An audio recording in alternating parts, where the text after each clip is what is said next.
তাদের নামে মিথ্যা মামলা দিতে পারে, তাদেরকে মারধর করতে পারে, তাহলে এই ভয়ঙ্কর সিচুয়েশনে যারা রাস্তায় নেমেছে বা যারা ব্রিগেডে আসছেন তারা প্রত্যেকেই ভোট দেবেন, কিন্তু দুর্ভাগ্যের বিষয় আমরা তাদের ভোটটাকে সিকিউর করতে পারছি না, এটি আমাদের বিপদ। আমি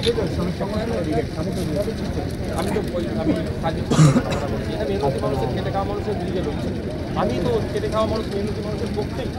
আমরা শ্রমের যে মূল্যায়ন হচ্ছে না তার বিরুদ্ধে আমরা শ্রমিকের মূল্যায়নের পক্ষে তো আমরা আমাদের সাথে কামনা করি। আইএসএফের ভাঙড়ের যে সভা সেখানে পুলিশকে সেভাবে দেখা না গেলেও আজকে ভাঙড়ের তৃণমূলের সভায় পুলিশকে বাড়তি সক্রিয় হতে দেখা গেল, রাস্তায় নামতে দেখা গেল ভাঙড় ডিভিশনের ডিসি সই করতে। প্রদীপ জ্বালিয়ে অনুষ্ঠানের শুভ সূচনা করেন অনুষ্ঠানের কর্ণধার অরিন্দম ব্যানার্জি ওরফে বাবাই জানালেন এটি তাদের চতুর্থতম আয়োজন। প্রকৃতি যখন বসন্তের রঙে মেতে উঠেছে, চারিদিকে চলছে নতুন বছরকে স্বাগত জানানোর আয়োজন, তখন আমরা নিয়ে এলাম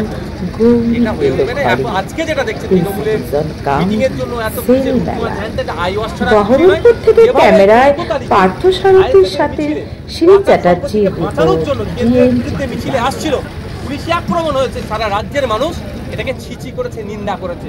এই নিন্দার হাত থেকে বাঁচার জন্য পুলিশ তার ভাবমূর্তি কিছুটা ফিরিয়ে নিয়ে আসার জন্য এইগুলো করছে। এতে ছিঁড়ে বিচবে না, বাংলার মানুষ বুঝে নিয়েছে তৃণমূল কংগ্রেসের অবস্থান কোথায়।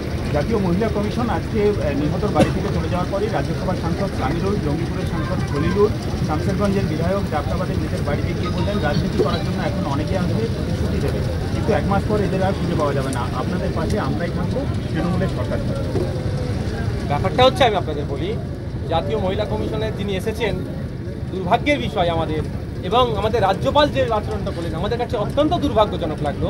ওই দিনকে আরেকটি ছেলে পুলিশের গুলিতে মারা গিয়েছে এই অভিযোগ, দুজন বাবা পিতা পুত্র এবং আরেকটি ছেলে, 3 জনের ক্ষতিগ্রস্ত মারা গিয়েছে। উচিত ছিল, আমি উচিত না, আমি ওনাকে সাজেস্ট করছি, আমি ভেবেছিলাম যে প্রত্যেক যারা মানে ক্ষতিগ্রস্ত যে তাদের কাছে যাবে, কিন্তু দুর্ভাগ্যের বিষয় এখানেও যেন একটা জাতীয় মহিলা কমিশন বা রাজ্যপালের ভিজিটটাও যেন কোনো জায়গায় আমাদেরকে একটা রাজনীতির ভিজিট দেখা হচ্ছে, এটা মোটেও কাঙ্ক্ষিত নয়।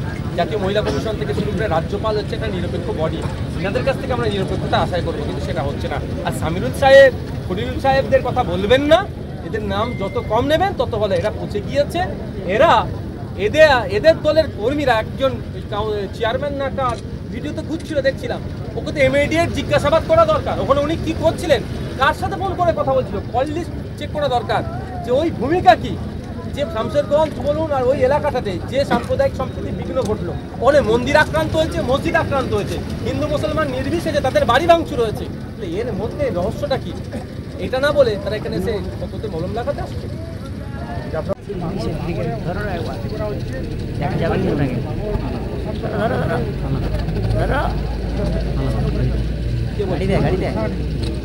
আমাদের দায়িত্ব এখন কাকে দিয়েছে? শওকত মোল্লাকে। শওকত মোল্লাকে নোটোরিয়াস ক্রিমিনাল, মমতা ব্যানার্জি বলছে তুই বোম মারিস। তো যে যার হাতে যে বোম মারে, যার খবরে লেখা আছে নোটোরিয়াস ক্রিমিনাল, তাকে যে ভাঙড়ে শান্তি ফিরে, ও তো ভাঙড়ে অশান্তি করার জন্যই এসছে। পঞ্চায়েত নির্বাচনে তাদের দলের নেতা অ্যারেস্ট হলে কিসের জন্য? আইএসএফের কর্মীদের খুন করার জন্য, জেলও খাটলো। তাদের শওকত মোল্লাও আছে, অপেক্ষা করুন, শওকত মোল্লা জেলে যাবে। বিজেপির এই টিমটা কি আগে বি টিমটা আমাকে দেখে দিচ্ছে, এই টিমটা আগে খুঁজুন, এই টিমটা সামনে বসে আছে। গণতান্ত্রিক প্রক্রিয়ায় শান্তিপূর্ণ আন্দোলন হবে, সেটা করবেন তো ভাই? আপনাদেরকে উত্তেজিত করার চেষ্টা করলেও আপনারা উত্তেজিত হবেন না। আমি ধন্যবাদ জানাই বাঁকুড়া জেলার কিছু ইসলামিক স্কলারদের, কিছু মুফতিদের, কিছু ইমামদের। গত কয়েকদিন আগে তাদের বক্তব্য আমরা শুনেছি, তারা যেভাবে সমাজের সঠিক বার্তা দিয়েছে যে মানুষের মতো জনপ্রতিনিধি তৈরি করতে হবে, তাদেরকে আমি স্যালুট জানাই। তাদের এইভাবে পাশে থাকা যারা কথা বলছে সমাজের জন্য, তাদের কাছে যে বার্তা দিয়েছে, লড়াইয়ের আরো শক্তি জুগিয়েছে, তাদেরকে আমি ধন্যবাদ জানাই। ভাই এখন আপনারা আস্তে আস্তে বিদায় নেবেন। সাংবাদিক বন্ধুদের কিছু কোশ্চেন আছে, কোশ্চেনের আমরা উত্তর জানতে চাইছি। কেউ এমপি হয়ে চলে গেছে দিল্লিতে, তারা জেলের বাইরে আছে কেন এখন? কারণ কেন্দ্রীয় human rights, central human rights commission, তো ন্যাশনাল হিউম্যান রাইটস কমিশন তো এসেছিল, তারা যাদেরকে নোটোরিয়াস ক্রিমিনাল বলে সার্টিফাইড করলো, তারা এখনো বাইরে আছে কেন? শুভেন্দুবাবু কিন্তু আগামী দিনে জবাব দিতে হবে, সেই জন্য শুভেন্দুবাবু এখন থেকেই সেফ জোনে চলে যাচ্ছে। আবার ঠান্ডা করবো তখন তো সপ্তাহে দাঙ্গাবাজের বাড়িতে বুদ্ধ সব ক্ষতিপূরণ আদায়। এখন সেন্ট্রাল গভর্নমেন্টের ওনারা আছেন তো, 26-এ সরকার আসবে, তারপরে হবে এই ললিপপ দিয়া বন্ধ করতে বলুন। 2021-এর পর থেকে 2021-এর আগে থেকে এই ললিপপ দিয়ে যাচ্ছে বাংলার মানুষকে। এখন যে ক্ষমতা আছে সেই ক্ষমতাটা সঠিক ব্যবহার করুন না। আমাদের বাড়ির মেয়ে তো তিলোত্তমা, তাকে যাকে খুন করে ধর্ষণ করানো হলো। যারা যুদ্ধের সাথে সিসিটিভিতে প্রায় 54-55 জন ওই সময় যাতায়াত করেছে, তাদেরকে অ্যারেস্ট করে জেলের মধ্যে রেখে তাদেরকে জিজ্ঞাসাবাদ করে তাদের শাস্তির ব্যবস্থা করছে না কেন? সব 26-এর গল্প শোনালে হবে, সবসময় ভোটের গল্প। দিকে শামসেরগঞ্জে হিন্দু মুসলমান আক্রান্ত হচ্ছে, ওই 26-এ এসে বিচার করবে। এখন তো সেন্ট্রাল গভর্নমেন্ট আপনারা চালাচ্ছেন, তাহলে কি করছেন আপনারা? রাজ্যবাসীর প্রতি শান্তি বজায় রাখার আবেদন জানালেন মুখ্যমন্ত্রী মমতা বন্দ্যোপাধ্যায়। মুর্শিদাবাদে অশান্তি নিয়ে রাজ্যবাসীকে খোলা চিঠি মুখ্যমন্ত্রী। আমরাও চাইছি শান্তি বজায় রাখতে। যাদের দ্বারাই অশান্তি হচ্ছে তাদের বিরুদ্ধে মুখ্যমন্ত্রী ব্যবস্থা গ্রহণ করছে। এই শুভেন্দু অধিকারী মুসলমানদেরকে রাত দিন সকাল বিকাল উঠতে বসতে গালাগালি করছে, জাত এই প্রস্তাব পাচ্ছে। মুসলিমদের ধর্মীয় পরিচয় লেবাসের উপরে গালাগালি করছে। সুকান্ত মজুমদাররা, দিলীপ ঘোষেরা অস্ত্র রাখার নিদান দিচ্ছে। এই একজন ভদ্রমহিলা কদিন আগে রাস্তায় নেবে 5 মিনিটের মধ্যে পুলিশ সরে গেলে 5 মিনিটের মধ্যে পুলিশ সরে গেলে মুসলমানদের দেখে নেবে বলেছে, তার বিরুদ্ধে ব্যবস্থা গ্রহণ করছে। এই কথাই অন্য কোনো যদি কেউ ধর্মের মানুষ বলতো কি অবস্থা করতো? তো এইগুলোর বিরুদ্ধে ব্যবস্থা নিচ্ছে না, শান্তির কথা বলছো। কাকে শান্তির কথা বার্তা দিচ্ছেন বোঝান তো।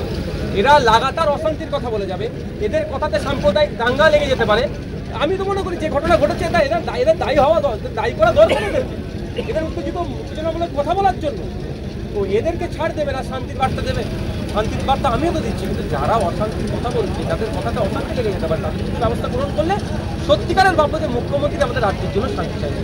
আজ থেকে দেশজুড়ে ডিএনটিভি বাংলার সমস্ত দর্শককে আমার প্রণাম।